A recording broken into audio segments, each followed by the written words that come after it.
That's cybernetic stalking. That goes above and beyond regular stalking because this one has the help of the internet. She's like, no, it's not. You know, it's it's background checking. It's research. It is a covert operation. You know, you're doing recon. That's what you're doing. And I'm like, you have brilliantly worded that. I am at a loss for words, and I'm just gonna, no, but should I? I'm not gonna do it. So I tell her I'm not gonna do it, right? I get to a computer, right? And then I fucking do it, of course. And I'm like, should I really be doing this? Is this really the best way to find out about a person rather than to actually talk to them?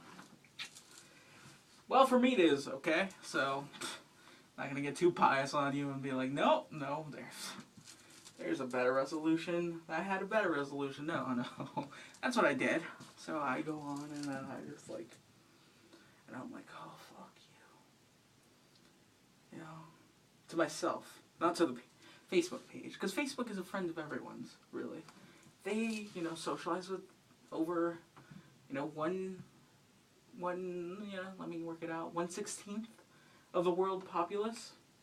Sooner than later, they'll, you know, consort with 1/7 of the world's populace.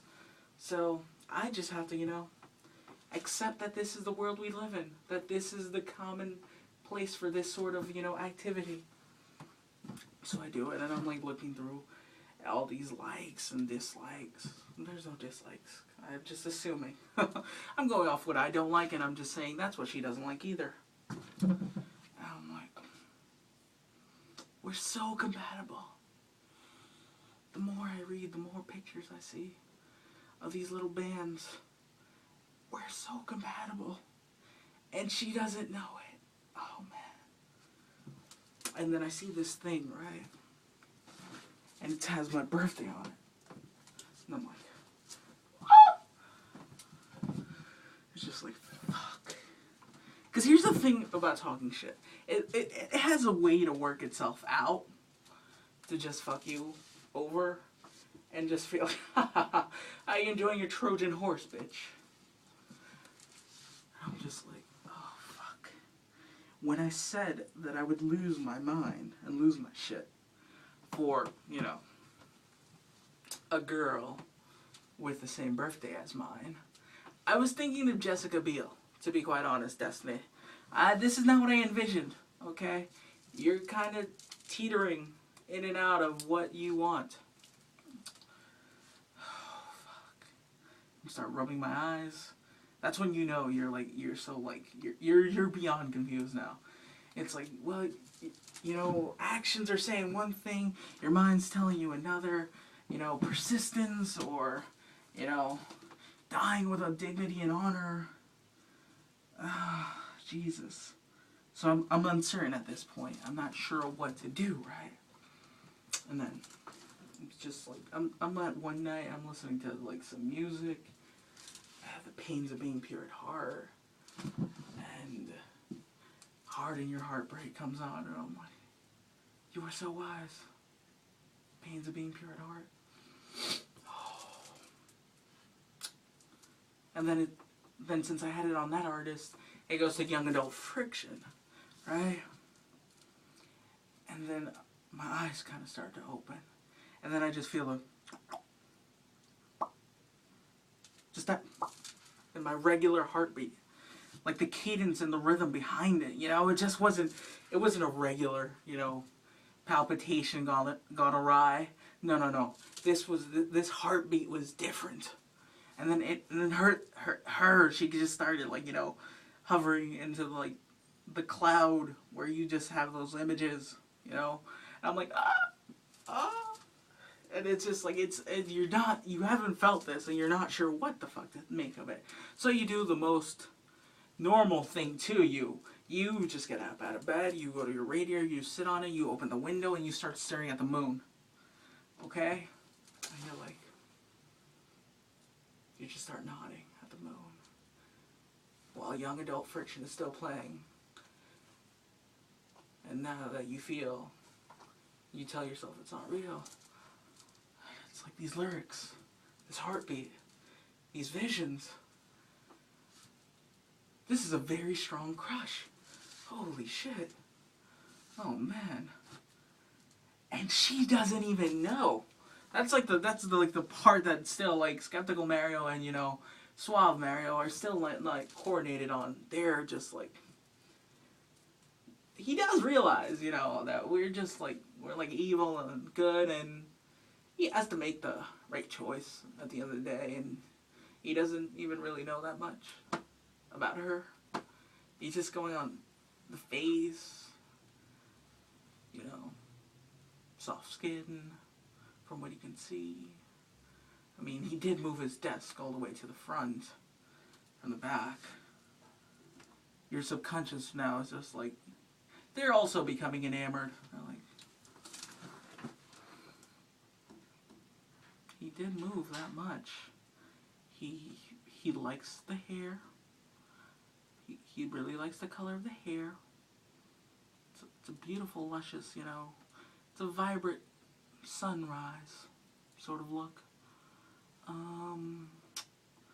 You know, and then like the French sector in my brain, like I guess it's like in the temporal region, just starts thinking, c'est belle, les mademoiselles, ah les lunes, it's moi, it's elle, oh ce soir, c'est magnifique, right? And your subconscious again realizes now it's speaking in French, and it's like, fuck, he's got me hooked too.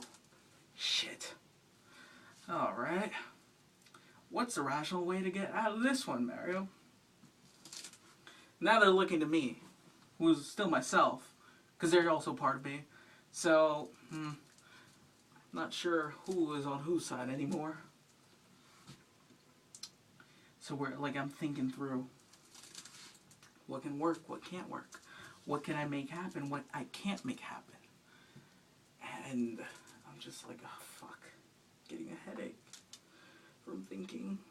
Lets me go back to sleep and get off this radiator because it's winter, it's getting hot, and it just my body, the heat just doesn't think well. Okay, let's move back to the bed. So I dream, right, and I'm sleeping at the same time. And then I'm just like, oh well, I'm gonna try to talk to her a little bit more. You know, crack more jokes. See what happens, you know? And that's a thing. I start to tell myself that this is what I'm gonna do.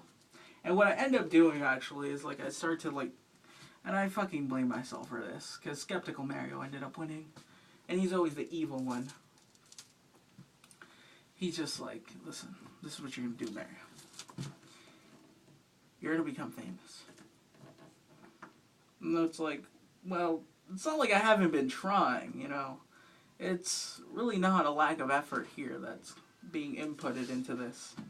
It's more or less the sort of thing where you just have, you know, things working out against you, things you do to work against yourself. Like, you know, yeah, you remember the thing. And subconscious, Skeptical Mario, he's like, listen,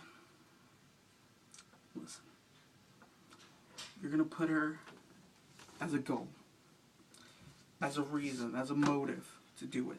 And I guarantee you, once you start thinking of her as that sort of like a pinnacle, a milestone you've hit, just to take her on a date, you know, then it'll, you know, then you've accomplished everything you've looked for. You know, in that goal, in that level, you've done it. You've taken her on a date. You've put, you know, an end, or at least a start to, you know, your mania. I don't know, you make good points.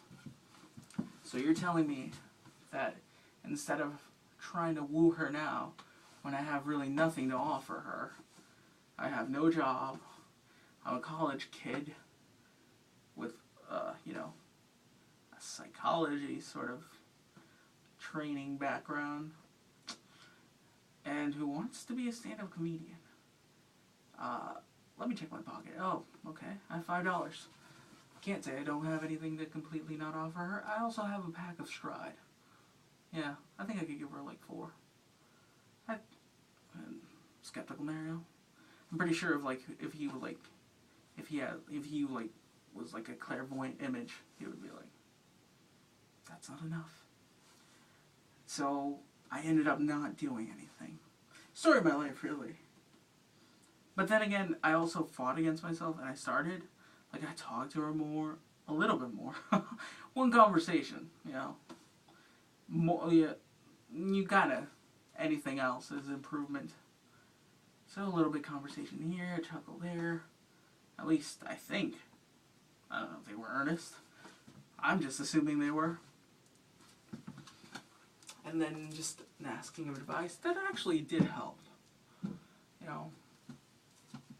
But then again, I guess I'm now kind of stuck with the repercussions of not doing anything.